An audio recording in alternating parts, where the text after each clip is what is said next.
사랑과 은혜가 풍성하신 하나님 아버지, 감사합니다. 예수님의 보혈로 저희들 깨끗하게 해주시고 이제는 하나님의 자녀로 친백성 되게 해주신 것 진정 감사합니다. 구원받기 전에는 늘 일신의 안락을 위해서 살았습니다. 나만의 계획을 위해서 살았습니다.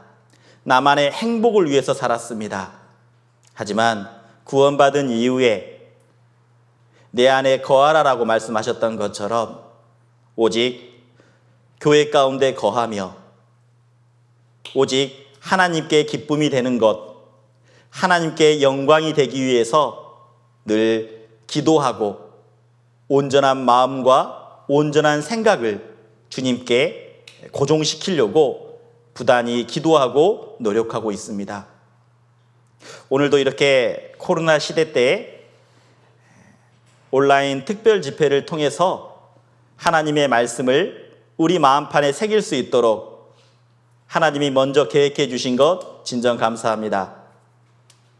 전국에 있는 우리 농인 형제 자매님들, 정말 이 코로나 시대 때 교회당에 오지도 못하고 함께 말씀을 배우지 못하고 또 함께 전도하지도 못하는 상황이 근 1년간 시간이 흘러가고 있습니다. 하나님, 정말 기도합니다. 코로나가 빨리 종식되어서 일상의 삶으로 함께 말씀을 배우고 함께 교제하고 함께 전도하는 그 믿음의 생활을 할 수 있도록 하나님이 도와주시길 간구합니다. 오늘 이렇게 온라인을 통해서 또 현장에서 말씀을 들으시는 모든 분들, 우리들 마음속에 은혜로 채워주시고 또 말씀을 들을 때 결단할 수 있는 마음 허락해 주시길 하나님께 구합니다. 참석하지 못한 분들 있다면 정말 여러 가지 상황 때문에, 환경 때문에 참석하지 못한 분 있다면 주님의 동일한 사랑과 동일한 은혜를 베풀어 주시길 하나님께 구합니다. 저희들이 이제 시작하고자 합니다. 주님, 모든 것 하나님께 의지합니다. 그리고 모든 영광 하나님께 돌립니다. 우리를 죄악 가운데서 구원해 주시고 영원한 위로가 되어 주시는 예수님의 이름으로 기도드렸습니다. 아멘. 말씀 찾겠습니다. 마태복음 6장 9절부터 10절입니다. 마태복음 6장 9절에서 10절입니다. 마태복음 6장 9절에서 10절입니다. 찾으셨으면 다 찾으시는 것 같으세요? 말씀을 띄웠습니다. 찾아놨습니다. 그래서 함께 보시면 좋겠습니다. 제가 읽도록 하겠습니다. 그러므로 너희는 이렇게 기도하라. 하늘에 계신 우리 아버지여, 이름이 거룩히 여김을 받으시오며 나라에 임하옵시오며 뜻이 하늘에서 이룬 것 같이 땅에서도 이루어지이다. 오늘날 우리에게 일용할 양식을 주옵시고 우리가 우리에게 죄 지은 자를 사하여 준 것 같이 우리 죄를 사하여 주옵시고 우리를 시험에 들게 하지 마옵시고 다만 악에서 구하옵소서. 나라와 권세와 영광이 아버지께 영원히 있사옵나이다. 아멘. 안녕하세요. 반갑습니다. 이 서울에는 우리 많은 분들이 참석해 주셨어요. 아마 각 지역 교회마다 교회당에서 말씀을 들으신 분도 분명히 있을 겁니다. 그리고 개인적으로 핸드폰을 통해서 인터넷을 통해서 말씀을 보시는 분도 계실 겁니다. 오늘 함께 나눌 말씀의 주제는 주기도문에 대해서 함께 말씀을 배우고자 합니다. 주기도문. 우리 농인분들이 많이 궁금해하는 사항일 거라고 생각이 됩니다. 우리 교회에 오면 주기도문, 이렇게 예배 시간에, 말씀 시간에 그 주기도문을 가지고 기도하지 않기 때문에 이상한 것 아닌가라고 생각하시는 우리 농인 형제자매님도 분명히 있을 겁니다. 분명히 기도는 중요합니다. 하나님은 그 기도하는 사람을 통해서 역사하시거든요. 그래서 오늘 주기도문에 대해서 함께 배워보고자 합니다. 기도는 너무나 중요합니다. 하나님은 기도하는 사람을 통해서 역사하시거든요. 기도하는 그리스도인이요. 간절하게 주님을 바라보는 사람, 간절하게 주님께 의지하는 사람을 하나님은 쓰신다라는 겁니다. 근데 우리가 알아야 될 것은 기도를 소홀히 하면 어떻게 될까요? 영적인 분별력이 사라집니다. 영적인 분별력이 사라질 뿐만 아니라 죄에 대해서 심각하게 생각하지 않습니다. 그리고 어떻게 될까요? 마지막에는 작은 시험에도 신앙이 무너져 버린다라는 겁니다. 마귀도요, 너무나 잘 알고 있습니다. 기도가 얼마나 중요한 것인지. 잊지 않으셨으면 좋겠습니다. 하나님의 능력은 오직 기도하는 사람을 통해서 역사하신다라는 겁니다. 마귀가 알아요. 그래서요, 마귀는 늘 그리스도인을 미혹합니다. 어떻게 해서든 기도하지 못하게 한다라는 겁니다. 그리스도인을 미혹한다라는 거예요. 자, 여기서 미혹이라는 뜻이 뭐냐? 이 미혹이라는 뜻은 마음이 흐려지도록 무엇에 홀린다라는 겁니다. 마음이 흐려지는 거죠. 구원받은 그리스도인은 정말 아침에 기도하고 기도로 시작하고 저녁에 기도로 끝나는 삶이 그리스도인의 삶입니다.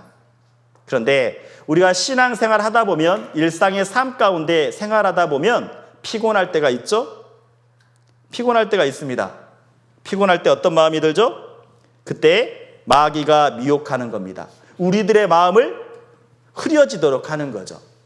분명 그리스도인은 저녁에 잠을 자기 전에 무릎을 꿇고 하루에 대한 감사의 기도가 드려져야 된다는 겁니다.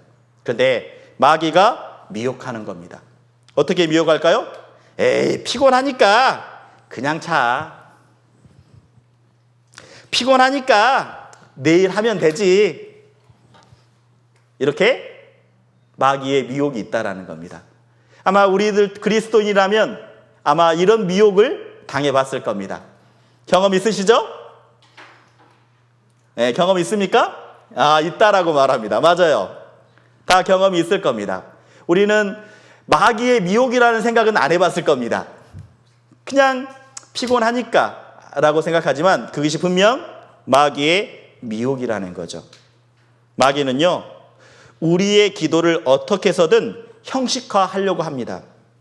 그리고 나중에는 기도마저도 거의 하지 못하게 만들어버린다라는 거죠. 기도하지 않는 그리스도인은요, 더 이상 하나님의 능력을 나타낼 수 없기 때문입니다. 자, 그렇다면 나는 지금 어떤 기도를 하고 있습니까? 우리들의 기도의 모습을 보면요, 지금 현재 나의 믿음의 상태를 알 수 있습니다. 나의 기도의 모습과 믿음의 상태를 알 수 있어요. 기도하지 않는 분이 있습니까? 기도하지 않는다라는 것은 하나님을 의지하지 않는다라는 겁니다. 하나님께 간구하지 않는다라는 것은 오직 자기 생각으로 사는 겁니다. 자기 경험으로 사는 겁니다. 여러분, 기도하지 않습니까? 내 마음대로 사는 겁니다.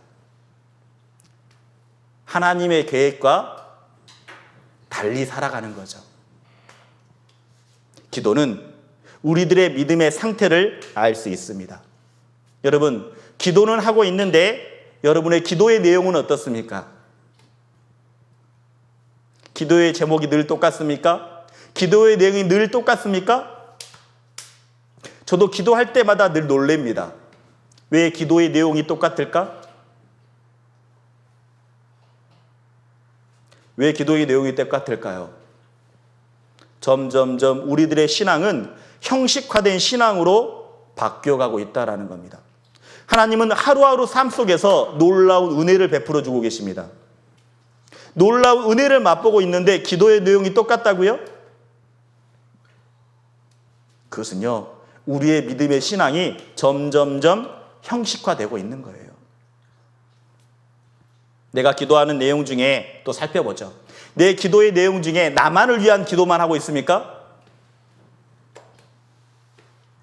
만약 그런 기도의 모습이라면 극히 개인적인 신앙의 모습을 가지고 있는 겁니다. 나만을 위해서 기도하죠. 내 가족을 위해서, 내 건강을 위해서, 나와 관계된 사람을 위해서만요. 하나님은 보실 겁니다.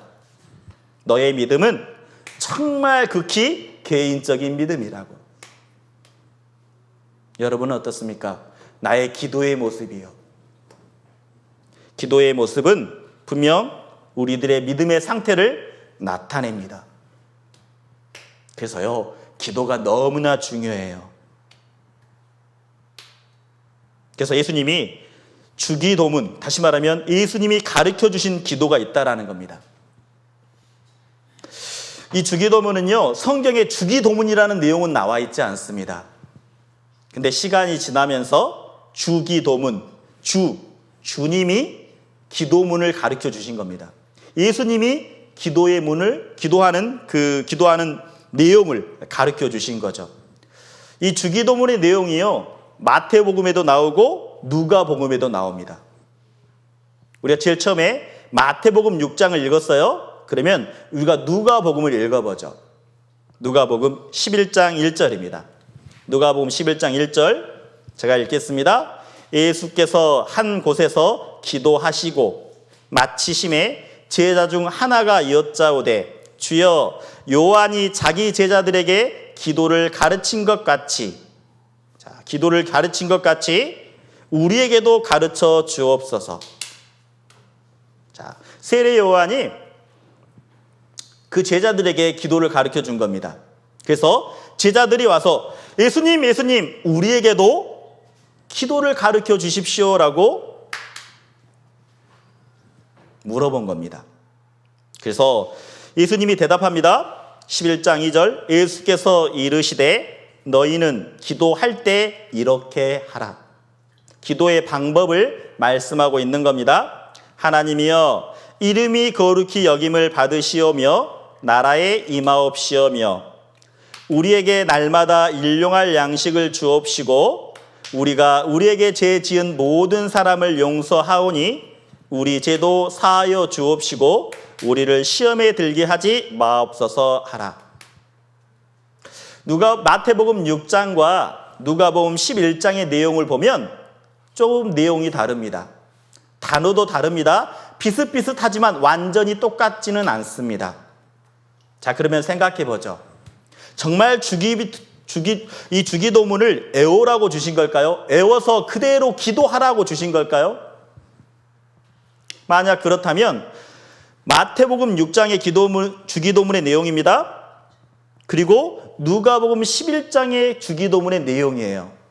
우리가 눈에 보더라도 확연하게 누가복음 11장의 주기도문이 짧죠? 조금 짧아요.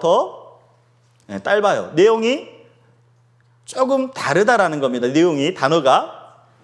만약에 예수님이 우리에게 주기도문을 애워라라고 했다면 어떻게 했을까요? 내용이 똑같아야 되지 않을까요?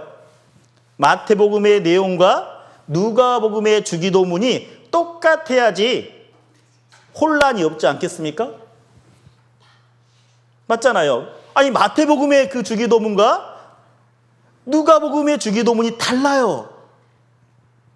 그럼 뭘 애워야 될까요? 만약에 애워서 기도를 해야 된다면. 그렇죠? 갑자기 혼란스럽죠? 내용이 달라요. 내용은 비슷하지만 단어가 다르다는 거죠. 단어가. 약간씩 조금씩 내용이 일치하지 않는다라는 겁니다. 자, 그렇다면 예수님은 우리에게 이 기도 주기도문을 외워라라는 게 아니라 기도를 가르쳐 주신 거예요. 기도를 어떻게 해야 되는지, 그리고 그 기도의 제목은, 기도의 내용은 어떤 내용이 돼야 되는 것인지 우리에게 본으로 보여주신 겁니다. 그래서 여기 보시면 기도는 배워야 되는 거예요. 예수님이 기도를 어떻게 하라고 가르쳐 주셨죠? 그래서 구원받은 그리스도인도요, 기도를 어떻게 해야 되는지 배우는 게 필요합니다. 잘 배워야 돼요. 잘 배워야 돼요. 그래서 기도는 배워야 되는 겁니다. 원래부터 우리는 하나님과 관계되어 있지 않는 사람이었습니다. 내가 원하는 것, 내가 하고 싶은 것, 내 마음대로 살았던 사람이에요. 그런데 예수님의 피로 하나님의 말씀을 통해서 내가 영원한 죄 사함을 받고 이제는 하나님의 자녀가 되었습니다. 그렇기 때문에 예수님이 우리에게 이제는 올바른 기도를 하라라고 우리에게 가르쳐주고 계시는 거죠.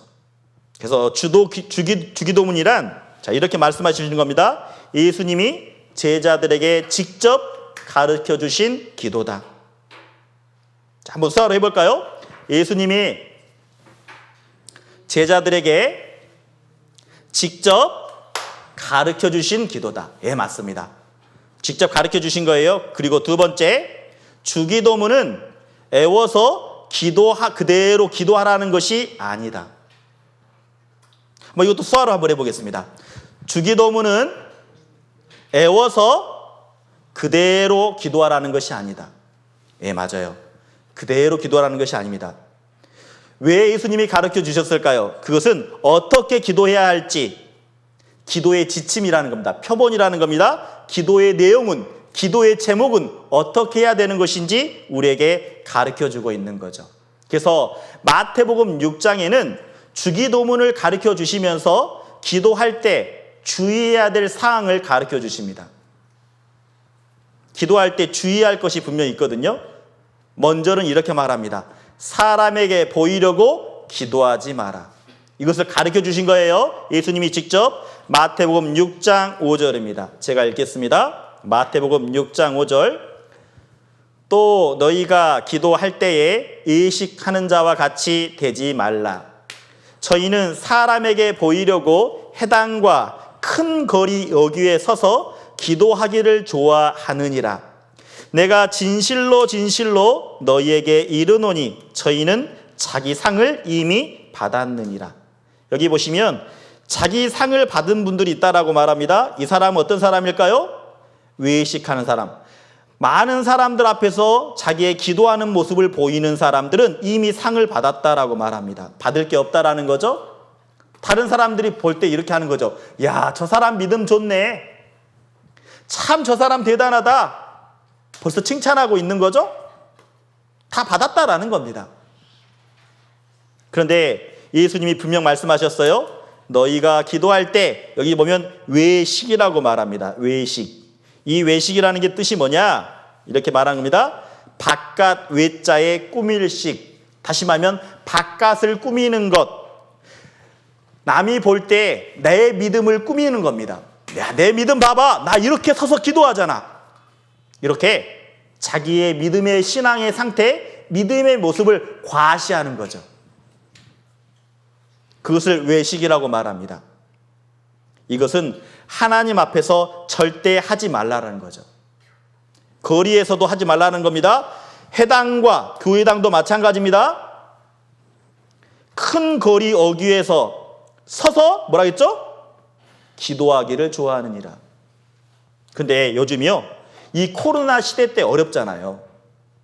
미국이나 남미, 페루나 브라질에는 지금 엄청난 많은 사람들이 죽어가고 있습니다. 코로나로 인해. 그래서요, 요즘 교회에서요, 기도를 해요. 근데 기도를 하는데 어떻게 기도하는지 아십니까? 제가 보여드릴게요. 어떻게 기도하는지.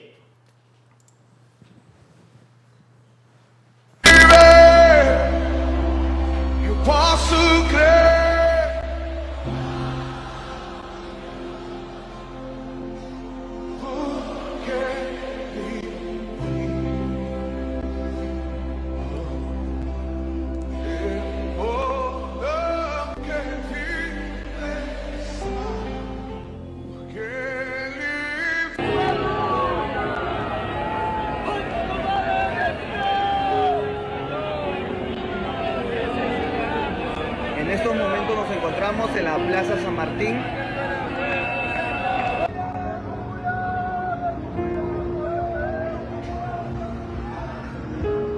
이 나라는 브라질입니다. 브라질.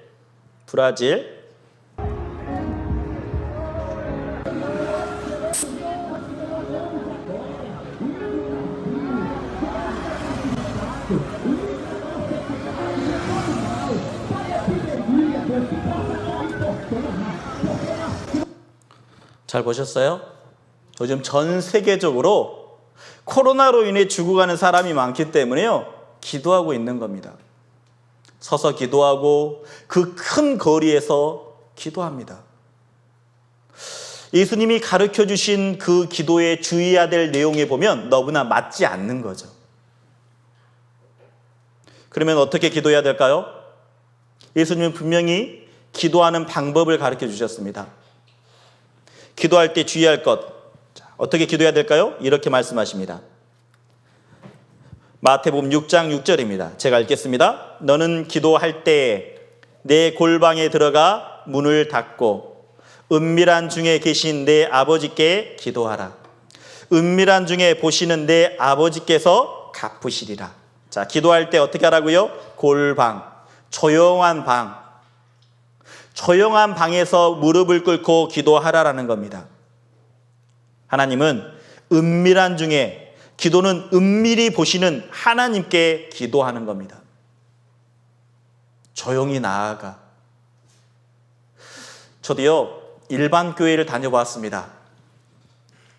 일반 교회 다니면 기도 모임이 있습니다. 기도 모임을 할 때 먼저 3번 하나님, 하나님, 하나님 부릅니다. 주여, 주여, 주여 이렇게 해요. 그리고 막 이구동성으로 기도를 합니다. 기도를 하다 보면 우리 농인분들은 소리가 안 들리니까 잘 모르시겠지만 그게 유익은 될 것 같아요. 우리 농인분들은 소리가 안 들리니까. 근데 건청인들은요, 이 기도를 하면 소리가 다 들립니다. 옆에 사람 소리가 들리고 여기 사람 소리가 들리고, 그러다 보면 제가 기도하면 기도 따라해요. 옆에 사람 기도 듣고. 그리고 더 방해를 안 받으려고 어떻게 하는지 아십니까? 제 목소리가 더 커져요. 내가 뭐 하고 있는지 모르겠어요. 근데 그렇게 기도하면 이상하게요, 뭔가 뜨거운 게 올라와요. 근데 그것을 많은 사람들은 은혜 받았다라고 말합니다. 근데요, 그게 은혜 받은 걸까요? 그게 은혜 받은 게 아닙니다. 감정이 뜨거워졌을 뿐이죠. 우리가 영화를 보더라도 마찬가지입니다. 영화를 보면 어때요? 감동적인 영화를 보면 마음이 뜨거워집니다. 나도 모르게 울컥 눈물이 흘립니다. 그래 본 적 있습니까? 있을 거예요. 영화 보다 보면 울컥 마음이 흘리고, 마음이 눈물도 흘리고. 특별히 찬양도 마찬가지입니다. 우리 찬양을 하면요, 마음이 뜨거워져요. 찬양 부르면요, 눈물도 납니다. 근데 우리가 분명히 알아야 될 것은 그게 성령의 역사인지 감정의 터치인지 우리가 구분할 줄 알아야 된다는 거예요. 마음에 뜨거워졌다고 해서 다 그것을 성령의 역사라고 말하는 것은 잘못된 것입니다. 분명 하나님은 말씀하십니다. 은밀한 곳에 조용히 나아가 기도하라고요. 하나님은요, 하나님의 능력을 많은 사람에게 보이지 않습니다. 자기의 능력을 철저하게 숨기시는 분입니다. 하나님은요, 철저하게 숨기셔요. 그래서 지혜롭고 슬기 있는 자들에게는 하나님의 능력을 숨기신다라고 말씀하고 있습니다. 그리고 정말 골방에서 정말 나의 사랑하는 자들이 나의 사랑을 입으며 골방 가운데 나를 간절히 찾는 자가 나를 만날 것이라고 분명히 잠언 8장 17절에 말씀하고 계십니다. 내가 골방 가운데 정말 무릎 꿇어가면서 간절하게 기도하는 그 모습을 주님은 원하신다라는 거예요. 하나님은 자기의 능력을 철저하게 숨기시는 분입니다. 골방에 조용히 나아가 무릎 꿇고 기도하는 그 그리스도인에게 보여주시는 겁니다. 그래서 주님은 말씀하십니다. 골방 가운데 기도하라라고. 그리고 기도할 때 주의할 것 3번째입니다. 중언부언하지 말라라고 말합니다. 마태복음 6장 7절입니다. 제가 읽겠습니다. 또 기도할 때에 이방인과 같이 중언부언하지 말라. 저희는 말을 많이 하여야 들으실 줄 생각하느니라. 기도할 때 주의사항 3번째입니다. 중언부언하지 말라. 중언부언이 뭘까요? 자, 중언부언이라는 것은 했던 말을 되풀이하고 했던 말을 되풀이하는 게 중언부언입니다. 여기서 이 중자가 무거울 중자고요. 언자가 말씀 언자, 부자가 다시 부자입니다. 다시, 그리고 다시 언자는 말씀 언자. 그러니까 너무나 중요한 말씀을 또 다시 계속하는 거죠. 예를 들면 이런 겁니다. 하나님, 아버지, 하나님, 아버지, 감사합니다. 하나님, 아버지, 정말 감사합니다. 하나님, 정말 감사합니다. 아버지, 정말 감사합니다. 하나님, 정말 감사합니다. 내용이 비슷하죠? 근데 계속 하나님 앞에 중언부언하는 겁니다. 감사합니다. 감사합니다. 감사합니다. 사랑합니다. 사랑합니다. 사랑합니다. 하나님. 계속 중언부언하는 거죠. 왜 그럴까요? 우리의 이 중언부언하는 것은요, 이방인들이 하는 겁니다. 이방인들이 우상을 섬길 때 주로 했던 모습이에요. 왜냐하면 정말 이방인들이요, 그 우상에게 열심히 오랫동안 기도하다 보면 그 모습 보고, 야, 너 열심히 보니까 내가 복을 줄게, 이렇게 생각하는 거죠. 그러니까 계속 했던 말 되풀이하고 지극정성으로 내가 정말 주님 그 우상에게 계속 기도하면 복을 줄 거라고 생각하는 겁니다. 그래서 했던 말 또 하고 했던 말 또 하고 또 하고 기도의 시간을 늘려가는 겁니다. 계속 늘려가는 거예요. 그래서 우리가 불교에도 보면 어떠가 있죠? 불교에 보면 염주라는 게 있습니다. 불교 염주 있죠? 아세요? 왜 염주가 있는지 아십니까? 이 염주는요, 손에 들고 다닙니다. 그리고 내가 외웠던 것들이 있으면 한 번씩 돌리는 거죠. 주문하는 것처럼. 예를 들면 이런 게 있습니다. 수리수리 마수리 뭐 이렇게 이렇게 외우면 한 바퀴 돌리는 거죠. 내가 이렇게 지금 계속 열심히 숫자를 세는 겁니다. 많이 하면 할수록 그 내가 믿고 있는 신의 마음을 감동되어서 나에게 많은 복을 주실 것이라는 생각으로 계속 중언부언 시간이 계속 늘어가는 거죠. 그런데 놀랍게요, 구약 성경에도 이런 내용이 나옵니다. 우리 성경에서도요. 중언부언은 뭐가 있다고요? 우상을 믿는 사람들이 했던 모습이에요. 자, 성경에서 찾아보겠습니다. 구약에서 중언부언했던 내용입니다. 열왕기상 18장 26절입니다. 열왕기상 18장 26절. 이 말씀은 갈멜산의 대결이라고도 합니다.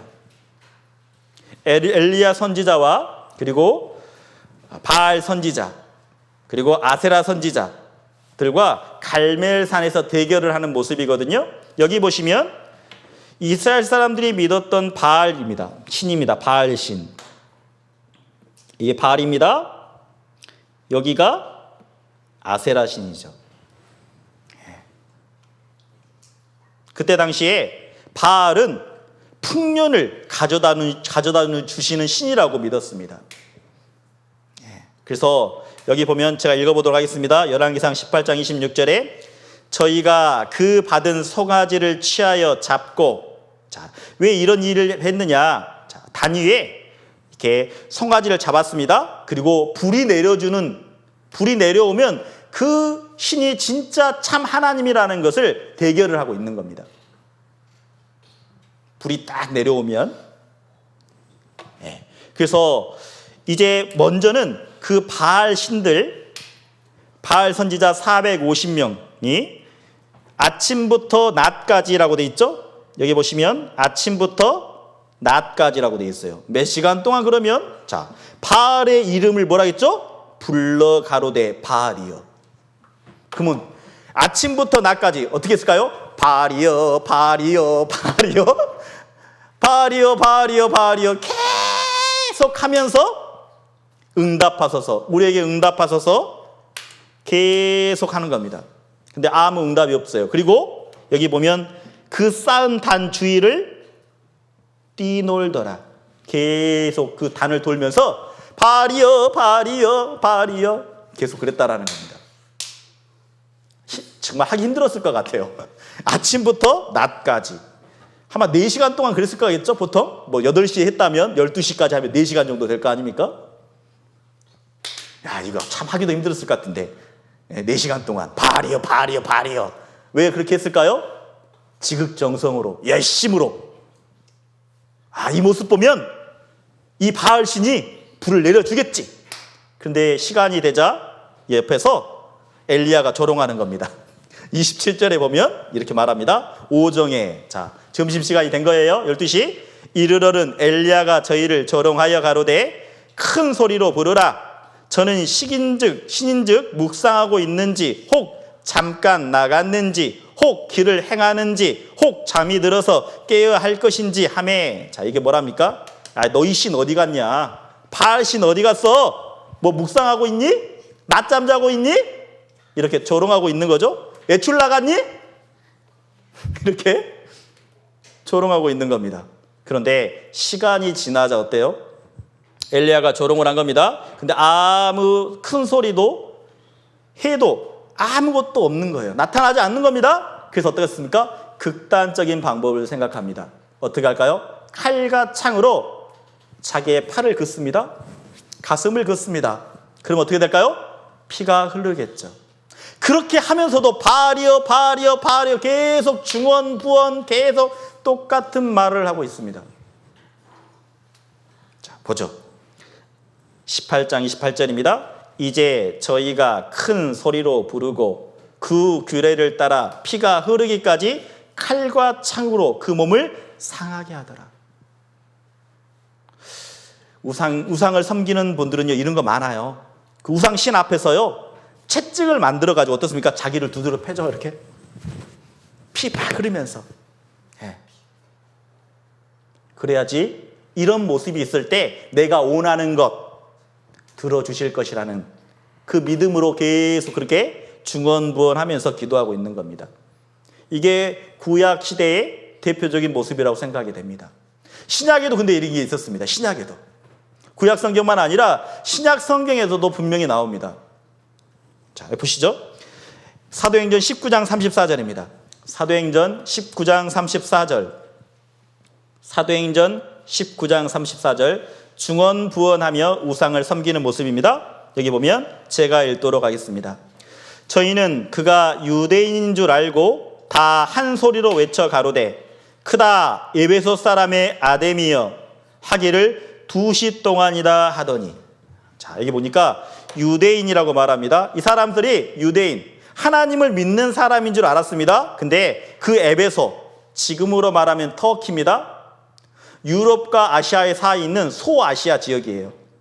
그 지역인데 그 지역에서 제일 에베소 쪽에서 섬기는 우상 중에 아데미가 제일 가장 인기 있는 우상의 신이었습니다.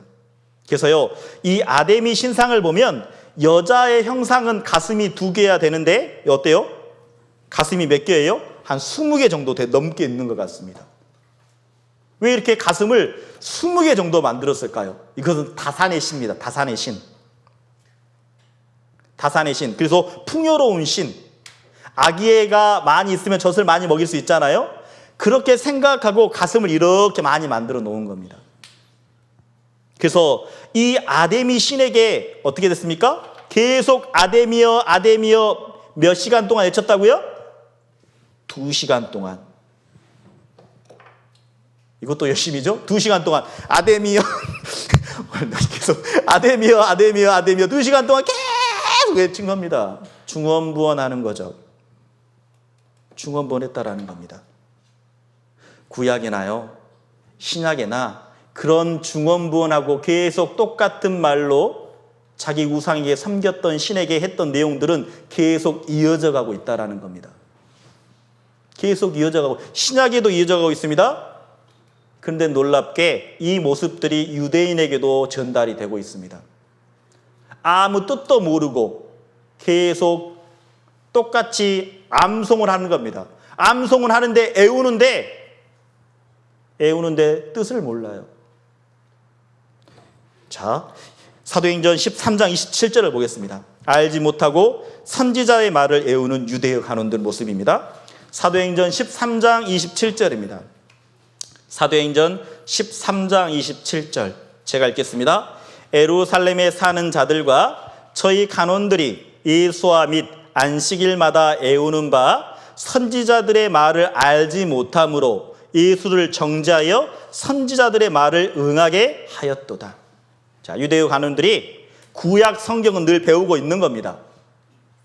그런데 예수님이 분명 구원자잖아요. 말씀을 배웠다면 예수님을 알아봐야 되잖아요. 애우기만 했었지, 그냥 애우기만, 뜻도 모르고 애우기만 했었지 예수님이 구원자라는 것을 몰라보는 겁니다. 그래서 어떻게 했죠? 예수님을 찾아가다가 십자가에 못 박혀 죽게 된 겁니다. 죽이게 한 거죠? 무지라는 거죠. 성경을 안다고 생각했던 그 사람들이요, 전혀 내용도 모르고 그냥 애웠다라는 거예요. 어쩌면 우리들의 우리가 마지막 때를 살고 있는 많은 종교 생활을 하는 사람들도 이러지 아니할까. 내용도 모르면서 뜻도 모르면서 그냥 애우고만 있는 모습들. 저는 그것을 대표적으로 주기도문이라고 생각합니다. 저는 대표적으로 사도신경이라고 생각합니다. 많은 분들이요, 뜻도 모르면서 애웁니다. 제가 장로교 다녔습니다. 장로교를 다니면 6개월이 되면 입교 문답이라는 게 있습니다. 입교 문답. 가서요, 문답을 해요. 얼마나 알고 있는지 문답을 합니다. 근데 제가 어떻게 했을까요? 그때 입교 문답이요, 주기도문 외워야 돼요. 사도신경 외워야 돼요. 그래야지 입교, 이제 우리 교회 사람입니다 라는 거예요. 그리고 1년이 되면 세례 문답을 받아요. 세례 문답. 그때 생각해보면 애우는데 머리 지났어요. 이거 뭔 뜻이야? 내용인지도 모르고 계속 애우는 겁니다. 애우고. 왜? 그래야지 이제 그 교회 사람의 이론이 되니까. 교회에서도 인정해 주니까. 계속 애우는 겁니다. 뜻도 모르고요. 계속 애우는 거죠. 뜻도 모르고. 그래서 정말 이 애우는 것들, 애웠지만 어떻습니까? 그 유대의 간원들이 예수님을 붙잡아다가 십자가에 못 박혀 죽였다라는 거예요. 자, 그렇다면 우리가 궁금하죠. 정말 이 주기도문은 애우라고 주신 걸까? 근데 절대 그렇지 않습니다. 어떻게 기도를 하라고 가르쳐 주신 거죠. 그러면 이 세계에는, 이 세상에는 많은 교회들이 있을 겁니다. 특별히 우리나라에는 미국의 선교사님들이 오셔서 우리에게 복음을 많이 전파해 주셨죠. 그렇다면 미국 교회에는 정말 주기도문을 외우고 있는지 확인해 보는 게 중요할 거라고 생각이 됩니다. 우리가 알고 있는 언더우드 선교사, 그 모든 분들은 미국에서 왔거든요. 한번 확인해 볼까요? 미국에서 확인해 본 방법은 딱 하나였습니다. 인터넷에서 쳐봤습니다. 제가 어떻게 알겠습니까? 인터넷 네이버 지식인에다가 쳐봤어요. 지식인 주기도문 미국에 있는 교회에서도 하나요? 딱 쳐봤어요. 제가 쳐봤습니다. 근데 딱 감사하게 뜨더라고요. 미국에서는 주기도문, 사도신경, 축도를 안 한다는데 미국 교회에 왔다 오신 분들의 의견을 듣고 싶습니다. 이렇게 뜨더라고요. 근데 답이 딱 나와 있더라고요. 답이 있었어요. 답을 제가 읽을게요. 정확히 말하면 주기도문을 외우는 것 자체가 한국 주요 종파에 행하고 있는 겁니다. 해외 종파는 안 한다는 것이 아닙니다. 그러니까 애국 종파에서도 안 하는 건 아니지만 미국에는 거의 침례 교회가 많습니다. 침례 교회는요 거의 주기도문을 외우지 않아요. 그래서 계속 읽어보죠. 미국이나 서양권 교회에서는 한국에 가면 주기도문을 외우더라 하고 신기하게 볼 수 있습니다. 한국에 가니까 주기도문을 외우네? 예배 때마다? 야, 이상하다. 우리 교회에서는 안 하는데 미국 교회에서는 유럽 교회에서는 안 하는데 왜 한국에서만 하지? 다시 말하면 다른 나라에서는, 미국에서는 하지 않아요. 아는 교회가 의외로 많습니다. 근데 왜 이렇게 한국에서만 할까요? 뭐라 했죠?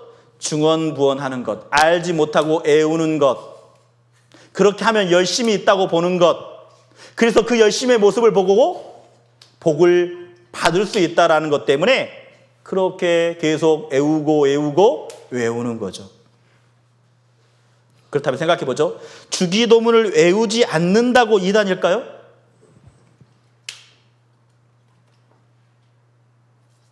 이단일까요? 이단이 아니죠. 그러면 미국 교회는 다 이단이게요? 주기도문 안 외운다고 해서? 네. 주기도문 안 한다고 해서 이단이 아닙니다. 네. 거짓말 한국 교회만 있는 특징이라는 거예요. 오늘 정확히 알았죠? 애국 교회에서는, 미국 교회, 다른 교회에서는 주기도문을 하지 않는다라는 겁니다. 오직 한국에서만 하는 거죠. 그래서 주기도문을 생각 없이 애우게 되면, 생각해 보세요. 만약 내가 죄가 있어요. 죄가 있습니다. 죄로 인해서 하나님과 관계가 끊어져 있는데 그 주기도문을 외운들 무슨 상관이 있겠습니까? 그 뜻도 모르면서 외우는 그 주기도문. 그리고 요즘 선거철이었죠? 선거 잘 하셨어요? 투표 잘 하셨어요? 네, 선거철이었잖아요. 아, 여기는 경기도를 안 하는가요? 네, 죄송합니다. 여기 경기도였구나. 나는 항상 서울중앙교회라고 해서 서울이라고 생각하죠. 경기도에 있죠. 맞아. 안양시에. 중요한 것은 정치인들이요, 기본적으로 주기도문 합니다. 외워갑니다. 왜 그런지 아세요? 믿지는 않지만 표를 얻기 위해서 교회당 가거든요. 표를 얻기 위해서 법당도 가거든요. 합장도 합니다. 절도 합니다. 그 놀라운 것은 기도도 해요. 주기도문도 합니다. 그 정치인들이요, 믿음도 없으면서. 왜 그럴까요? 표 얻기 위해서. 요즘은 정치인들은요, 주기도문 외우는 건 기본이에요. 표 얻으려면 그래야 돼요. 오늘 잊지 않으셨으면 좋겠습니다. 예. 주기도문은 다 외우는 건 아니다. 주기도문을 주신 것은 정말 그렇게 기도하라고. 그래서 오늘 잠깐 쉬고요. 그러면 주기도문의 내용이 어떤 주기도문의 내용인지 우리 다음 시간에 함께 배우도록 하겠습니다. 5분 쉬도록 하겠습니다. 수고하셨습니다.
안녕하세요. 잘 쉬셨어요? 야, 5분 시간 빨리 가네요. 금방 너무 빨리 간 것 같습니다. 그러면 우리 두 번째 시간 함께 말씀 나눠보도록 하겠습니다. 예수님이 우리에게 가르쳐 주신 주기도문의 내용은 어떤 내용인지, 그래서 그 내용을 통해서 우리가 어떻게 기도해야 되는지 이제 함께 교훈을 받아보도록 하겠습니다. 마태복음 6장 9절부터 10절입니다. 제가 다시 한번 읽겠습니다. 그러므로 너희는 이렇게 기도하라. 하늘에 계신 우리 아버지여, 이름이 거룩히 여김을 받으시오며 나라에 임하옵시며 뜻이 하늘에서 이룬 것 같이 땅에서도 이루어지이다. 우선은 주기도문의 우선 형태를 살펴보면요, 이렇게 구분할 수 있습니다. 하나님에 대한 경배의 간구가 세 가지가 있고요, 그리고 우리 자신에 대한 간구 세 가지가 나눌 수 있습니다. 그래서 하늘에 계신 우리 아버지여, 이름이 거룩히 여김을 받으시오며 라고 이렇게 나눌 수 있고, 그리고 나라에 임하옵시오며, 그리고 뜻이 하늘에서 이루어진 것 같이 땅에서도 이루어지이다 라고 이렇게 하나님에 대한 경배와 간구가 있다라는 것을 알 수 있습니다. 그리고 우리 자신에 대한 간구 세 가지가 있습니다. 우리에게 일용할 양식을 주옵시고, 우리 죄를 사하여 주옵시고, 그리고 우리를 시험에 들게 하지 마옵소서. 다만 악에서 구하옵소서. 그런데 이 주기도문의 시작은 보면요, 하나님으로부터 시작합니다. 하나님이 하늘에 계신 우리 아버지여라고 말하고 있죠. 하나님으로 시작되어서 주기도문의 끝은 하나님의 이름으로 끝내고 있습니다. 어떻게 끝날까요? 나라와 권세와 영광이 아버지께 영원히 있사옵나이다 라고 끝나고 있습니다. 주기도문을 보면 하나님으로 시작해서 하나님으로 끝나라는 것을 알 수가 있죠. 그래서 주기도문을 보면 우리가 하나님께 온전히 의지하고 하나님께 매달리는, 하나님만 간구하는, 그래서 하나님을 붙들고 하나님께 기쁨이 되고 영광이 되는 삶을 살아가야 된다는 겁니다. 오직 하나님이라는 거죠. 주기도문은 하나님으로부터 시작해서 하나님으로부터 끝난다라는 겁니다. 그리고 그 중에 하나님께 대한 간구가 세 가지가 있습니다. 그리고 우리에 대한 간구가 세 가지가 있어요. 그리고 이 주기도문의 형태를 보면 세 가지가 들어갑니다. 먼저는 경배라는 게 들어갑니다. 그리고 감사라는 내용이 들어갑니다. 그리고 간구라는 게 들어가죠. 그래서 기도의 내용은요, 이 세 가지가 분명히 들어가야 된다는 겁니다. 경배, 감사, 간구. 간구라는 것은 간절하게 구하는 자기의 기도의 내용이 있다는 거죠. 하나님을 온전히 경배하는 겁니다. 그리고 하나님께 감사하는 겁니다. 그리고 내가 필요하는 것을 구하는 거죠. 이 세 가지 잊지 않으셨으면 좋겠습니다. 한번 수화를 한번 해보겠습니다. 수화를 한번 해보죠. 첫 번째 경배, 경배입니다. 두 번째 감사, 세 번째 간구. 이걸 잊지 않았으면 좋겠어요. 그래서 우리 마태복음 6장은 주기도문의 시작은 하나님으로 시작되어 하나님의 이름으로 끝나고 있다는 것을 우리가 알 수 있어요. 그래서 그리스도의 삶은 오직 하나님을 간절히 의지하는 삶이 되어야 된다는 겁니다. 그렇다면 이제 하나씩 하나님께 대한 경배와 간구 첫 번째입니다. 자, 어떻게 간구해야 될까요? 9절에 이렇게 말합니다. 그러므로 너희는 이렇게 기도하라. 하늘에 계신 우리 아버지여라고 기도하고 있습니다. 자, 우리 아버지라고 말하고 있어요. 우리 아버지. 자, 우리 구원받기 전에는 어떤 관계였습니까? 하나님하고 나하고 아버지의 관계는 아니었죠. 우리는 기도를 하면서 아버지라고 부를 수 있는 것은 나의 신분을 생각해 보라는 겁니다. 내가 과거 어떤 사람이었는지. 우리는 절대 아버지라고 부를 수 없는 사람이에요. 구원받기 전에는. 저도 제일 처음 구원받고 이 아버지라는 말이 잘 안 나오더라고요. 여러분은 어떤지 모르겠습니다. 아버지라는 말이 쉽게 나오던가요? 쉽게 나왔나 봐요, 여기는요. 아버지가 쉽게 나왔나 봐요. 저는 아버지라는 단어보다 주님이라는 단어가 더 익숙했습니다. 더 부르기 편하더라고요. 왜 그럴까요? 아버지에 대한 생각을 하면 육신의 아버지가 생각나거든요. 네? 육신의 아버지, 나를 태어나게 해주신 아버지가 생각나기 때문에 이 아버지라는 단어는 쉽게 잘 안 나오더라고요. 저희 아버지 너무나 무섭고 때로는 자상하기도 했습니다. 근데 마음속에는 항상 엄격했던 것들만 생각나요. 엄격했던 아버지. 그러니까 이 아버지라는 단어가 쉽게 잘 안 나오더라고요. 여러분은 어떠신지 모르겠습니다. 아버지라는 단어가 잘 나옵니까? 근데 우리가 알아야 될 것은 구원받기 전 하나님과의 관계를 알아야 된다는 거죠. 나는 어떤 사람이었습니까? 하나님과 나는요, 죄라는 담이 딱 있었습니다. 하나님은요, 나에게 심판자였습니다. 나는 죄인이었다라는 거죠. 죄인이었습니다. 절대 하나님을 아버지라고 부를 수 없는 사람이었다라는 겁니다. 그런데 예수님의 그 십자가의 사랑을 알게 되었죠. 자, 에베소서 2장 3절에 이렇게 말합니다. 전에는 우리도 다 그 가운데서 우리 육체의 욕심을 따라 지내며, 자, 육체의 욕심을 따라 지낸다라고 말합니다. 이것은 자연인의 모습이죠. 본성의 모습. 구원받기 전 욕심대로 살아가는 것. 그리고 마음에 원하는 것을 행했다라고 말합니다. 마음에 원했던 것, 내가 원하는 대로 다 살았다라는 겁니다. 원하는 것들. 원하는 대로 마음에 원하는 것, 욕심을 따라 살았다겠죠. 그리고 우리가 하나님 앞에서 나의 신분이 이렇다라는 거죠. 본질상 진노의 자녀였다라는 겁니다. 그런데 우리가 아버지라고 부를 수 있었던 것은 그 죄를 허물었고 그 십자가에서 피 흘려주신 예수님의 사랑, 예수 그리스도의 사랑을 통해서 어떻습니까? 이제는 당당하게 하나님께 나아갈 수 있는 신분이 되었다라는 겁니다. 이렇게 말하죠. 영접하는 자, 그 이름을 믿는 자들에게는 하나님의 자녀가 되는 권세를 주셨다라는 겁니다. 자, 그렇다면 내가 하늘에 계신 아버지여라고 고백하는 것은 나는 구원받은 사람입니다라고 고백하는 것과 같답니다. 그래서 오직 주기도문은요, 구원받은 사람만이 할 수 있는 거예요. 그런데 많은 교회에서는, 한국 교회는 어때요? 그냥 애호라고 말합니다. 그냥 애호라고요. 자기 신분이 어떤 상태인지도 모르고 그냥 애호라고 말합니다. 우리는 예수님의 사랑으로 이제는 당당하게 나아갈 수 있는 겁니다. 그리고 우리가 말하는 거죠. 오, 아버지! 아버지라고 말할 수 있는 겁니다. 그래서 성경 여러 곳곳에 아버지라는 말, 자녀라는 말이 참 많이 나옵니다. 고린도후서 6장 18절입니다. 고린도후서 6장 18절 제가 읽겠습니다. 너희에게 아버지가 되고 너희는 내게 자녀가 되리라. 전능하신 주의 말씀이니라 하셨느니라. 예수님의 보혈, 그 십자가의 사랑으로 인해서 관계가 바뀌었다라는 겁니다. 완전하게 관계가 바뀌었다라는 거예요. 우리가 죄인의 신분에서 하나님의 자녀라는 신분으로 바뀌었다라는 겁니다.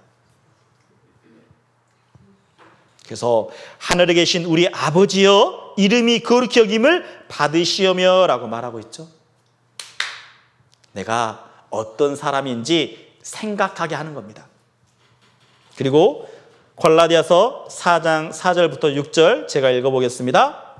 때가 참에 하나님이 그 아들을 보내사 예수의 여자에게서 나시고 율법 아래에 나시게 하신 것은 율법 아래에 있는 자들을 속량하시고 우리로 아들의 명분을 얻게 하려 하심이라.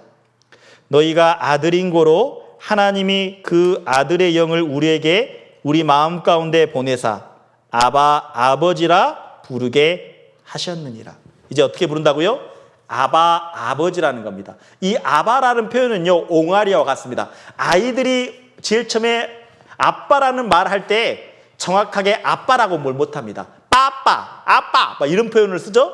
옹알이와 같아요. 이 아바라는 것은 아이들이 옹알이 하는 표현을 그대로 적어놓은 겁니다. 아바라고요.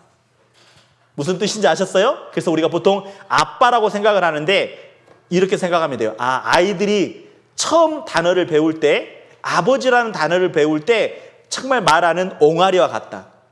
빠빠, 아빠 뭐 이런 뜻입니다. 예, 그래서 우리는 그것을 아빠라고 생각하면 됩니다. 아빠, 아버지. 그래서 이런 표현들이 너무나 많아요.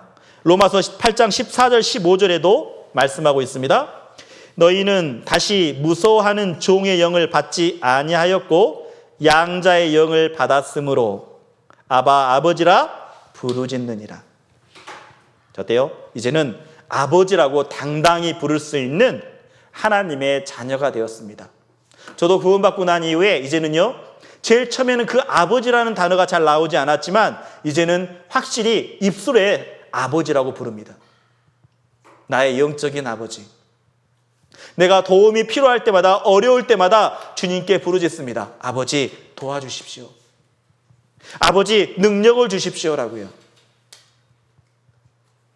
주기도문의 시작 첫 번째 강구는 하늘에 계신 우리 아버지요라고 시작합니다. 그런데 아버지 앞에 뭐가 붙어 있죠?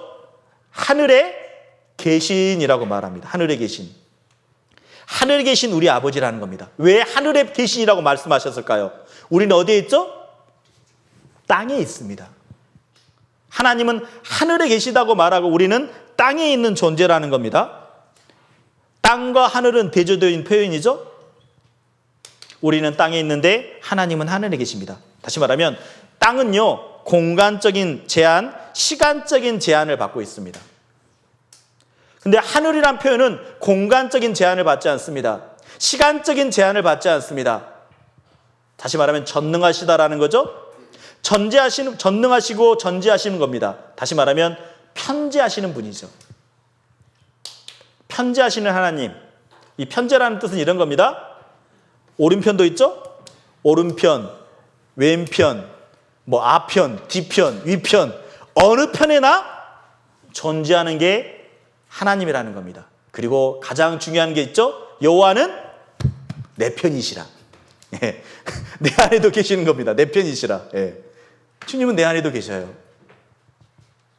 그래서 하늘에 계신 표현을 썼다라는 겁니다.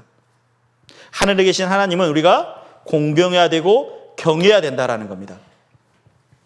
그래서 우리가 하늘에 계신 표현은 모든 능력을 초월하신, 모든 능력을 갖고 있는 표현을 하고 있는 거죠. 그래서 모든 것을 관여하시고 주관하시는 분이 하나님이라고 말씀하고 있는 겁니다. 그래서 제가 읽어보겠습니다. 주께서 가라사대 하늘은 나의 보좌여 땅은 나의 발등상이니 너희가 나를 위하여 무슨 집을 짓겠으며 나의 안식할 초수가 어디냐. 하나님은 어디 곳에나 충만하신 하늘에 계신 능력이 무한대이신 분이라고 우리에게 말씀하고 있는 겁니다. 땅은 나의 발등상이라고 말하죠. 어느 곳에나 계시다라는 겁니다. 그리고 하늘에서 모든 것을 행하시는 하나님이 계시다라는 거예요. 시편 115편 3절입니다. 시편 115편 3절 제가 읽겠습니다. 오직 우리 하나님은 하늘에 계셔서 원하시는 모든 것을 행하셨나이다. 하늘에 계셔서 모든 것을 행해 주신다라고 말합니다. 모든 것을요. 그렇다면 우리가 어떻습니까? 하나님은 전능하시고 전지하시고 모든 편재하시는 하나님이기 때문에 우리가 간구해야 될 대상이 하늘에 계신 우리 아버지여라고 먼저 부르고 있다는 겁니다. 하나님은 능력이 있습니다. 내 문제를 해결해 주실 분입니다라고 인정하고 있다는 거죠. 하나님을 부르고 있죠. 하늘에 계신 우리 아버지여라고요. 그래서 요한일서 5장 14절에 제가 읽겠습니다. 그를 향하여 우리의 가진 바 담대한 것이 이것이니 그의 뜻대로 무엇을 구하면 들으심이라. 우리가요, 하나님의 뜻대로, 하나님이 원하시는 대로, 하나님의 정말 기뻐하시는 것이 있다면, 하나님께 영광 드리는 것이 있다면, 내가 그것을 가지고 내가 기도한다면 하나님은 들어주시겠다라고 말합니다. 그래서 하늘에 계신 우리 아버지여라고 말하죠. 그리고 또 이렇게 말합니다. 이름이 거룩히 여김을 받으시오며. 하나님의 이름이 거룩히 여김을 받기를 원한다라는 겁니다. 그래서 시편 99편 3절에도 주의 크고 두려운 이름을 찬송할지어다. 그는 거룩하시다라고 말합니다. 하나님은요, 하늘에 계십니다. 하나님의 이름은 거룩합니다. 분명 하나님은 빛이시다라고 말씀하시죠. 그에게는 어두움도 조금도 없고, 그리고 그에게 가까이 가지 못할 빛에 거하시는, 그래서 주기도문을 통해서 우리가 알 수 있는 것은 하나님은 거룩하시다라는 겁니다. 거룩히 여김을 받으셔야 될 분이라는 거죠. 영광을 받으실 분이라는 겁니다. 그래서 그 거룩히 여김을 받기 위해서는 우리 또한 거룩해져야 된다라고 계속 우리에게 말씀하고 있습니다. 베드로전서 1장 15절에 이렇게 말합니다. 오직 너희를 부르신 거룩한 자처럼 너희도 모든 인실에 거룩한 자가 되라. 내가 기록하였을 때 내가 거룩하니 너희도 거룩할지어다 하셨느니라. 자, 하나님이 원하시는 게 뭐라고요? 거룩한 마음. 우리도 거룩하게 되길 원하셨다라는 겁니다. 거룩이라는 뜻은 구별된 모습. 거룩하게 살려고 한다면요, 하나님을 경외할 수밖에 없습니다. 경외라는 뜻이 뭐냐면 우리 마음의 보좌에 의자가 있습니다.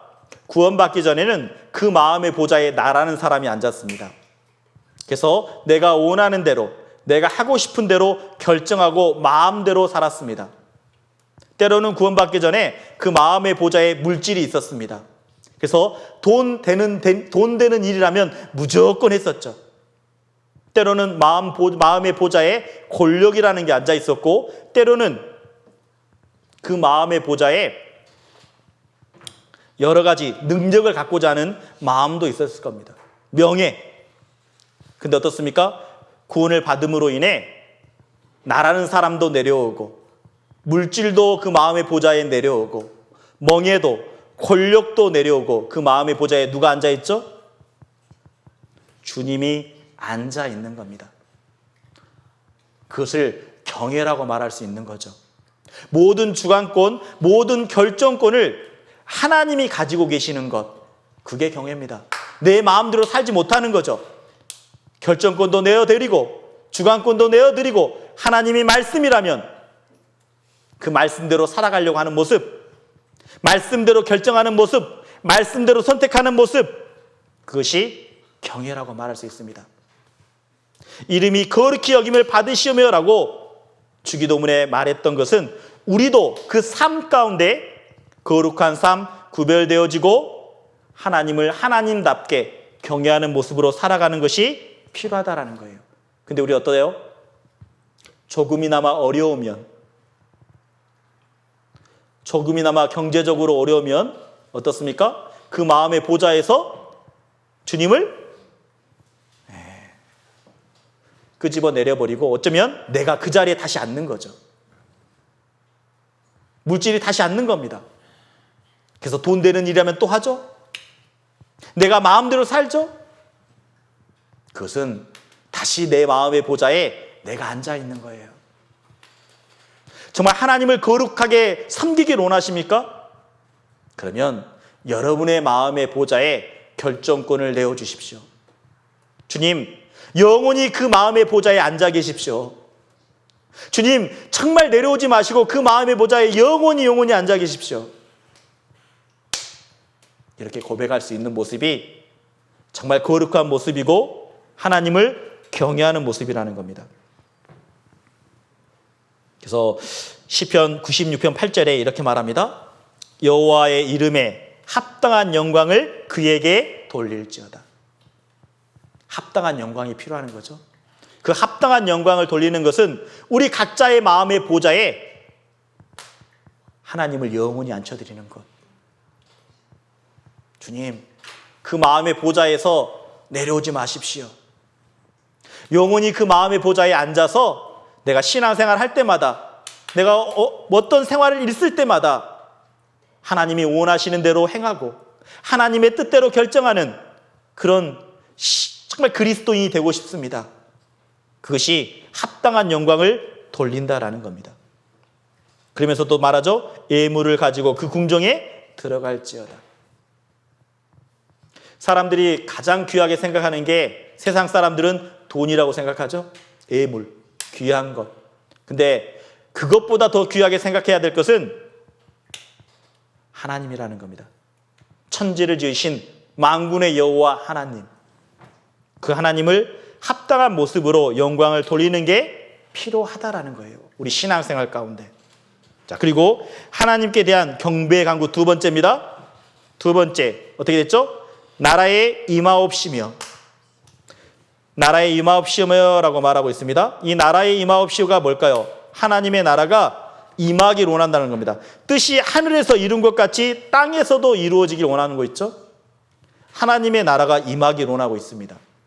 이 뜻은 무엇일까요? 자, 여기 보면 하나님의 나라라는 것은 로마서 14장 17절에 보면 하나님의 나라는 먹는 것과 마시는 것이 아니요 성령 안에서 의와 평강과 희락이라.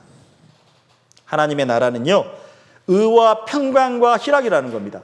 다시 말하면 우리들 마음속에 의와 평강과 희락이 가득할 뿐만 아니라 이 세상 가운데 교회 안에서도 정말 의로운 모습, 구별된 모습, 평강, 정말 마음이 평강이 오고 희락, 정말 주님으로 인해서 정말 기뻐하는 모습.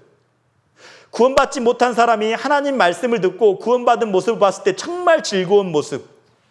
그 모습이 이 나라에, 이 땅에서 이루어지길 간절하게 원한다라는 겁니다. 그래서요, 하나님의 나라가 임하기를 원한다는 것은 의와 평강과 희락,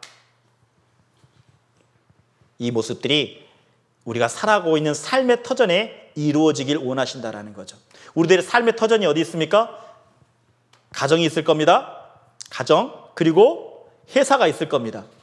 그리고 교회가 있겠죠?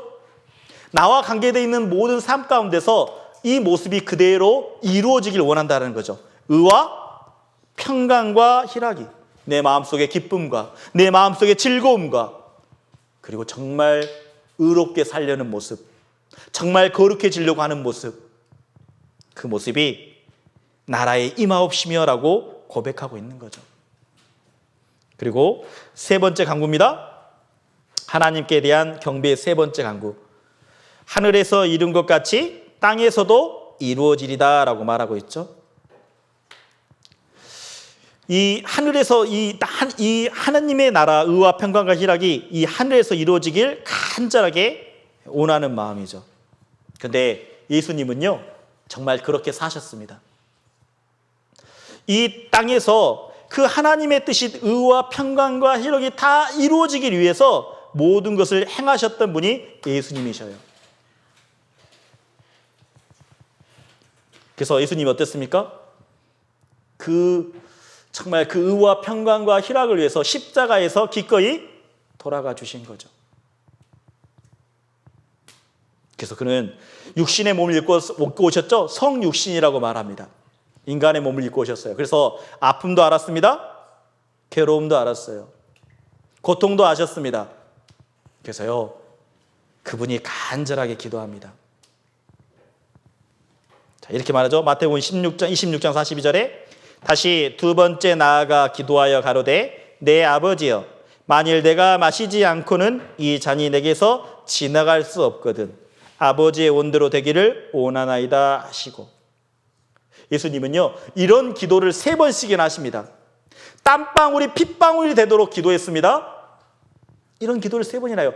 정말 주님 이 잔이 정말 아버지의 뜻이거든 아버지의 원대로 해주십시오. 내 뜻대로 마옵시고 아버지의 원대로 되기를 원합니다. 끝까지 이 땅에서 이루어지길 간절한 바람으로 예수님은 기도했다라는 겁니다. 그리고 분명 이루셨다라는 거예요. 하루하루 살아가면서요 정말 하나님의 뜻이 정말 우리의 삶 속에 이루어지길 기도해야 된다라는 겁니다. 내 마음속에 정말 의와 평강과 희락이 늘 가득하길요. 그래서 우리 삶 속에 정말 가득했으면 좋겠습니다. 찬양에요 이런 찬양이 있습니다. 찬양에 하나님 뜻대로 살기로 했네 부르려고 했는데 자신이 없습니다. 예? 하나님 뜻대로 살기로 했네. 뒤돌아서지 않겠네. 하나님 뜻 안 할랍니다. 죄송합니다. 하나님 뜻대로 살기로 했네. 하나님 뜻대로 살기로 했네. 뒤돌아서지 않겠네라고 말하죠. 우리들의 어쩌면 담대한 주님 앞에 간절한 그런 모습이 필요하다라고 생각이 됩니다. 분명히 말합니다. 정말 이 뜻이 하늘에서 이루어진 것 같이 땅에서도 이루어지길 원하나이다. 오직 주님을 위한 삶, 하나님의 뜻이 우리들의 삶의 공간에서, 집에서, 가정에서, 학교에서 하나님의 뜻이 이루어지길 원하는 신앙의 모습이 필요하다라고 말하는 겁니다. 그리고 이제 우리에 대한 간구를 보죠. 이제 세 가지를 봤습니다. 하나님께 대한 간구 세 가지, 그리고 우리에 대한 간구 첫 번째입니다. 마태복음 6장 11절. 우리에 대한 간구죠. 오늘날 우리에게 일용할 양식을 주옵시고라고 말합니다. 오늘날 뭐라고요? 우리에게 일용할 양식을 주옵시고. 자, 일용할 양식이 뭘까요? 생각해 보죠. 하루 세 끼. 우리가 이렇게 생각할 겁니다. 일용할 양식이라면 하루 세 끼 먹는 것 이렇게 생각할 거예요. 근데 일용할 양식은 그런 의미가 아닙니다. 신앙생활하는데 필요한 모든 것이 일용할 양식이라는 거죠. 우리 삶에 필요한 모든 것이요. 우리 삶 가운데 신앙생활하면서 필요한 모든 것 어떤 게 있을까요? 먼저는 건강. 건강이 없으면 신앙생활 못합니다. 그리고 인간관계, 서로와의 관계, 대인관계를 말하는 거죠. 그리고 우리가 가져야 될 능력들, 힘들, 지혜들, 이 모든 것들이 일용할 양식이라고 말할 수 있는 겁니다. 우리 신앙생활 하다 보면 정말 필요한 것들이 많거든요. 때로는 물질도 필요할 수 있습니다. 그 모든 것들이 일용할 양식이라고 우리에게 말씀해 주고 있는 거예요.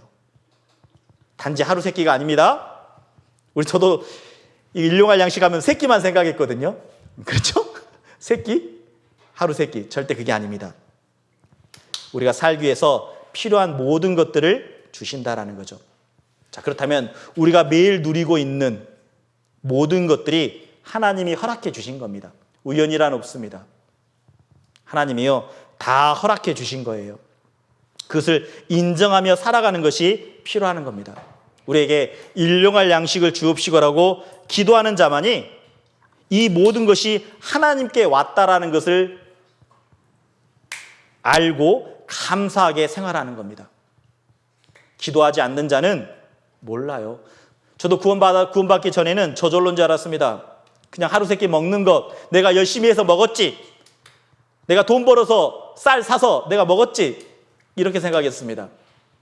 근데 구원받은 이후에 모든 게 하나님의 섭리였고, 하나님의 은혜였고, 하나님의 돌보심이었고, 하나님의 계획 가운데 그 목자군난 손길로 나를 계속 인도하고 계셨다라는 것을 너무나 느낍니다. 너무나 알아가고 있습니다. 그게 신앙생활이라는 거죠. 기도하는 자만이요, 우리의 양식을 공급해 주시는 하나님의 손길을 알아가는 겁니다. 구원받은 그리스도인은요, 하나님이 분명 다 해주셔요. 하지만 기도하는 사람과 기도하지 않는 사람은 분명히 은혜가 다르다라는 겁니다. 은혜가 달라요. 이스라엘 민족 어떻습니까? 이스라엘 민족이 1900년 동안 그 나라가 없었습니다. 근데 분명히 이스라엘 민족은 회복해 주실 것이라고 약속을 했어요. 근데 정말 회복되기를 기도했던 사람과 정말 회복되어서 그 회복된 모습을 본 사람은 완전히 느낌이 다를 겁니다. 우리가 매일 누리고 있는 모든 것이 하나님이 허락해 주신 거고요. 그 에스겔서 보면, 자, 보죠. 에스겔 36장 37절일 겁니다. 에스겔 36장 37절 제가 읽겠습니다. 나 주 여호와가 말하노라. 그래도 이스라엘 족속이 이와 같이 자기들에게 이루어 주기를 내게 구하여야 할지라. 분명 하나님은요, 이스라엘 민족이 회복될 것이라는 것을 예언해 놓으셨습니다. 근데 왜 이렇게 말하죠? 자기들에게 이루어 주기를 내게 구하여야 할지라. 다시 말하면 우리가 똑같죠. 우리가 일용할 양식을 주옵시고, 분명 하나님은 주십니다. 우리 구원받은 그리스도인에게 주십니다. 그 40년 광야 시절에 늘 만나를 내려주셨던 것처럼 항상 만나 내려주셨잖아요. 구하지 않아도 내려주셨잖아요. 근데 구했던 사람과 구하지 않았던 사람이 느낌이 다르다라는 거죠. 내가 그들의 인수로 양떼같이 많아지게 하되 모래와 같이 많아지게 하는 겁니다. 38절 제가 읽겠습니다. 제사 드릴 양떼 곧 예루살렘 정한 절기의 양떼같이 황폐한 성읍에 사람의 때로 채우리라. 자, 그리한즉 그들이 나를 여호와인 줄 알리라 하셨느니라. 기도하는 사람이 이스라엘 민족의 회복을 배웠을 때 정말 그 성읍이 황폐했던 성읍이 많은 민족을 이루고 정말 강한 강대국이 되었을 때 그때서야 하나님이 해주셨구나라는 것을 안다라고 말하는 겁니다. 간절하게 회복되기를 바라며 기도하는 사람은요, 이스라엘이 회복되었을 때 이렇게 말하는 거죠. 하나님이 일하셨다. 하나님이 역사하셨다라고 고백할 수 있는 겁니다. 여러분, 이런 계속 저희도 일용할 양식을 주옵시고 기도해 본 적 있습니까? 우리가 그런 말, 기도는 일용할 양식이 아니고 우리는 이런 기도는 할 거예요. 하루하루 정말 살아가면서 내 마음을 지킬 수 있도록 도와주십시오. 그런 기도 하시죠? 정말 누구를 만날 때 온유한 마음, 겸손한 마음을 갖기 원합니다. 그 모든 기도가 일용할 양식이라는 겁니다. 일용할 양식이요. 그래서 시편 기도를 통해 항상 주님은요 공급해 주시는 하나님이라는 것을 우리가 알게 됩니다. 기도할 때 하나님이 해주셨구나, 하나님이 공급해 주셨구나 알게 되는 거예요. 시편 24편 1절입니다. 시편 24편 1절. 자, 제가 읽겠습니다. 땅과 거기 충만한 것과 세계와 그 중에 거하는 자가 다 여호와 것이로다. 주님의 것이기 때문에 주님이 다 채워주시는 겁니다. 우리가 하루하루 살아가면서 정말 일용할 양식을 주옵시고 기도했던 것처럼 내 삶 가운데 하나님의 정말 능력이 가득해지고 은혜가 가득해지고 정말 더 겸손하고 온유하게 살길 바라는 모습이 일용할 양식이라는 것 잊지 않으셨으면 좋겠습니다. 그리고 우리에 대한 간구 두 번째가 있습니다. 12절입니다. 우리가 우리에게 죄 지은 자를 사하여 준 것 같이 우리 죄를 사하여 주옵시고. 자, 이게 무슨 뜻이죠? 우리가 정말 죄 용서를 받았기 때문에 받을 뿐만 아니라 다른 사람이 나에게 잘못을 했다면 그 사람의 죄까지도 내가 용서할 수 있는 넓은 마음을 달라고 기도하는 겁니다. 서로 관계적인 부분이죠. 서로의 관계. 누군가 나에게 잘못을 하면 정말 이해할 수 있는 마음, 넓은 마음. 우리는 어떻습니까? 나 때문에 누가 죽어주셨죠? 예수님이 죽어주셨다라는 것을 생각만 한다면 우리는요, 모든 것을 누가 나에게 상처 주는 말을 하더라도, 누구 나에게 비난하는 말을 하더라도요, 그 예수님이 나를 위해서 돌아가셨다라는 것을 늘 생각한다면 모든 것을 용납할 수 있는 겁니다. 모든 것을 안아줄 수 있는 겁니다. 우리가 그리스도인은요, 하나님께 죄 용서 받은 사람이라는 것을 늘 알아야 돼요. 우리가 어떻게 그 은혜를 갚을 수 있겠습니까? 우리는 갚을 수 없는 그 빚을 탕감받은 사람 아닙니까? 도저히 갚을 수 없는 거죠. 도저히 갚을 수가 없습니다. 내가 그런 무한한 사랑을 받았다면, 그런 정말 한량없는 끝없는 그런 은혜를 받았다면 우리도 그 은혜를 베풀고 살아가라는 거죠.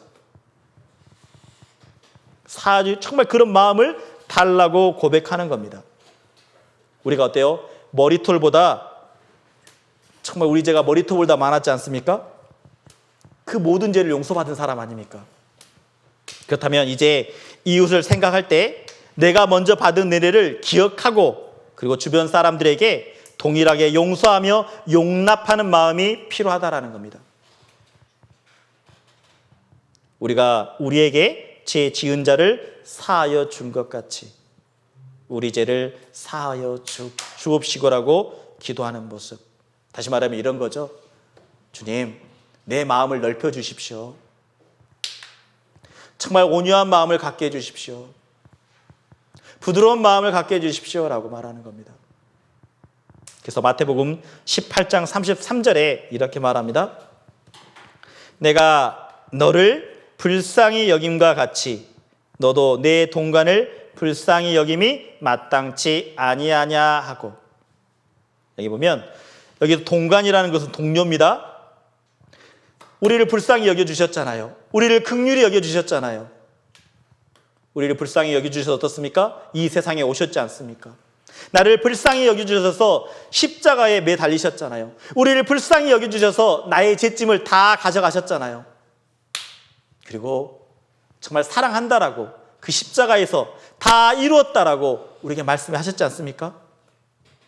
나를 불쌍히 여겨준 것 같이 내 동료를, 때로는 내 형제를, 내 자매를 나에게 무리한 행동을 하더라도, 나에게 어렵게 하더라도 불쌍히 여기는 것이 정말 넓은 마음으로 감싸주는 것이 마땅하다라고 말합니다. 그래서 여기 원래 마태복음 18장의 내용은요, 1만 달란트 빚진 자가 있는 겁니다. 탕감 받았어요. 근데 탕감 받고 나오자 자기에게 돈을 빌려준 사람이 있었던 거죠. 예. 그 사람한테 돈 갚아라고. 돈 갚아! 예. 그래서 그 모습을 보고 그 사람에게 말하는 겁니다. 예. 그래서 내가 이웃을 생각할 때 내가 먼저 받은 은혜를 기억하고 주변 사람들에게 동일하게 용서하고 용납하는 마음이 필요합니다. 그리고 우리에게 대한 간구 세 번째입니다. 자, 이렇게 말하고 있죠. 우리를 시험에 들게 하지 마옵시고 다만 악에서 구하옵소서. 자, 그리스도인은요, 정말 하나님께 제 용서를 받은 사람입니다. 그리고 우리를 시험에 들게 마옵시고라고 말하고 있는데 항상 시험이 있어요. 우리를 시험하게 있는 게 있습니다. 넘어지게 하는 게 있습니다. 그래서 우리가 마귀의 유혹이 있는 거죠. 항상 우리에게 지혜성이 있습니다. 그래서 하나님은요, 구원받은 이후에 어떻게 하신지 알아요? 믿음대로 행합니다. 믿음대로 보여주시고요, 말한 대로 들린 대로 행하시고요, 그리고 심은 대로 행하시는 겁니다. 내가 정말 시험에 들게 하지 마옵시고라고 정말 기도하는 그 모습이 있다면, 간절한 모습이 있다면 믿음으로 드러날 겁니다. 말로 드러날 겁니다. 행동으로 드러나는 거죠. 그래서 우리가 정말 시험에 들게 말게 정말 간구하는 모습이 필요하다라는 겁니다. 마태복음 26장 41절에 이렇게 말합니다. 시험에 들지 않게 깨어있어 기도하라. 마음은 온이로되 육신이 약하도다 하시고. 시험에 들지 않게 어떻게 하라고요? 깨어있어 기도하라는 겁니다. 기도할 때 깨어있을 수 있는 겁니다. 기도할 때 하나님의 은혜를 알게 되고, 기도할 때 하나님의 사랑을 알게 되므로 더욱더 그 마귀의 유혹 가운데 이겨낼 수 있는 거죠. 그래서 말하는 겁니다. 우리를 우리 죄에서 시험에 들게 하지 마옵시고라고, 정말 하나님이 지켜달라고 간구하고 있는 모습을 우리가 볼 수 있습니다. 그래서 마귀는 어때요? 두루두루 다니며 삼킬 자를 찾고 있습니다. 두루두루 삼킬 자를 찾고 있어요. 내가 조금이나마 마음에 미혹한 마음이 들어온다면 넘어지게 되는 겁니다. 세상을 바라볼 때 좋아 보이면 미혹하는 마음이 들어오죠? 그러면 두 마음 품게 돼 있습니다. 내 자신만 바라보면요, 좌로나 우로나 치우칩니다. 그래서 항상 주님은 말씀하십니다. 예수님을 생각하라. 예수님을 깊이 생각하라고 말합니다. 그리고 예수님을 바라보자라고 말합니다. 유혹이 왔을 때 감정의 채널을 바꾸는 거죠. 세상에 유혹이 왔을 때 감정의 채널을 바꾸는 겁니다. 어떻게 해요? 예수님을 생각하는 거죠. 세상에 유혹이 막 계속 생각날 때 감정의 채널을 바꾸는 겁니다. 예수님을 생각하고 예수님을 바라보면 감정의 채널을 바꿀 수 있다는 거죠. 근데 왜 우리가 넘어지죠? 계속 꼬리에 물고 세상의 유혹에 생각하다 보면 넘어질 수밖에 없다는 겁니다. 그래서 많은 분들이 다이어트 하죠? 근데 다이어트 실패하는 이유가 뭡니까? 왜 실패하죠? 저도 맨날 실패해요. 왜 그런지 아십니까? 먹는 것만 생각하니까. 맨날 피자 생각나고 치킨 생각나고 햄버거 생각나고 라면 생각나고 그러다 보면 어때요? 결국은 먹게 되는 거죠. 생각하다 보면 끝에는요 먹게 돼 있어요. 그래서 정말 우리 마음 가운데 우리를 시험에 들게 마옵시고 라고 정말 주님께 부르질 수 있는 것은 감정의 채널을 바꾸는 겁니다. 예수님을 바라보는 겁니다. 예수님을 생각했을 때 우리가 마귀의 유혹에서 이겨낼 수 있는 겁니다.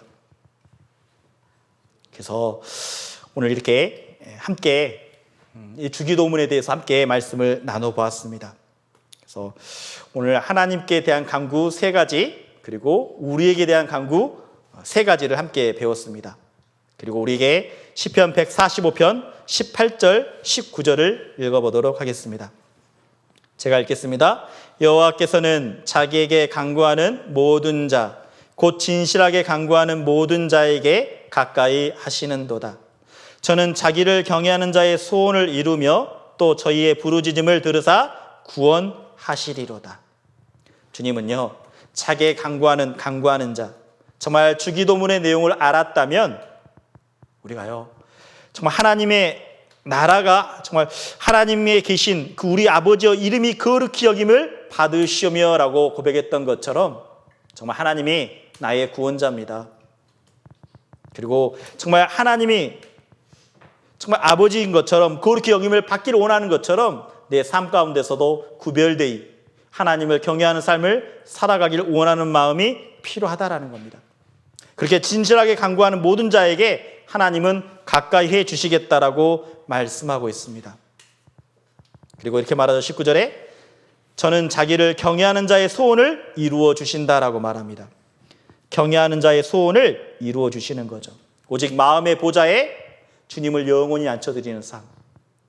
삶의 결정권을 주관권을 내어드리는 삶이 있을 때 그 부르짖음을 주님이 들으시고 모든 어려움을 해결해 주신다라고 말합니다. 구원해 주시다겠죠? 모든 문제를 해결해 주시는 분입니다. 그래서 오늘 주기도문에 대해서 함께 말씀을 나눠보았습니다. 오늘 주기도문은 애호라고 주신 거라고요? 아니죠?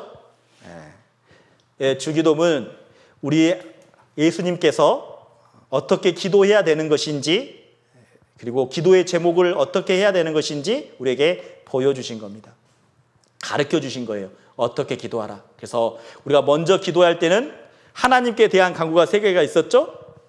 먼저 하나님께 감사의 기도, 그리고 경배, 그리고 간구가 필요하다는 것을 우리가 함께 말씀을 통해서 배웠습니다. 정말 우리가 주기도문의 내용을 알았다면 이제는 우리가 기도할 때 어떻게 기도해야 될 것인지 우리의 기도의 모습을 살펴보고 내가 지금까지 기도한 모습 가운데 하나님 앞에 합당하지 않는 기도의 모습이 있었다면 돌이켜보고 이제는 하나님이 원하시는 기도, 하나님께 영광 드려지는 그 기도가 늘 우리들의 삶 가운데서 드려지는 우리 농선부가 되었으면 좋겠습니다. 우리 기도하고 마치겠습니다. 하나님 아버지 감사합니다. 오늘 주기도문에 대해서 함께 말씀을 나눴습니다. 하늘에 계신 우리 아버지여 이름이 거룩히 여김을 받으시오며 나라에 임하옵시오며 뜻이 하늘에서 이루어진 것 같이 땅에서도 이루어지리다. 오늘날 우리에게 일용할 양식을 주옵시고 우리가 우리에게 죄 지은 자를 사하여 준 것 같이 우리의 죄를 사하여 주옵시고 우리를 시험에 들게 하지 마옵시고 다만 악에서 구하옵소서. 대개 나라와 권세와 영광이 아버지께 영원히 있사옵나이다. 오늘 주기도문을 통해서 정말 하나님께 대한 간구, 정말 하나님의 나라가 정말 이 땅에 속히 이루어지길 간절히 원하는 마음으로 정말 신앙생활하는 우리 농촌부가 될 수 있도록, 우리 형제자매님들 될 수 있도록 주님 도와주시길 기도합니다. 코로나 시대에 힘들고 어려운 교제의 모습이 분명히 있습니다. 하지만 언젠가 이 코로나가 종식되고 그로 인해 더욱더 강하고 담대하게 정말 복음을 외치며 또 담대하게 교제하는 저희들이 될 수 있도록 도와주시길 하나님께 구합니다. 모든 것 감사하며 이 모든 것 예수님의 이름으로 기도드렸습니다. 아멘. 수고하셨습니다.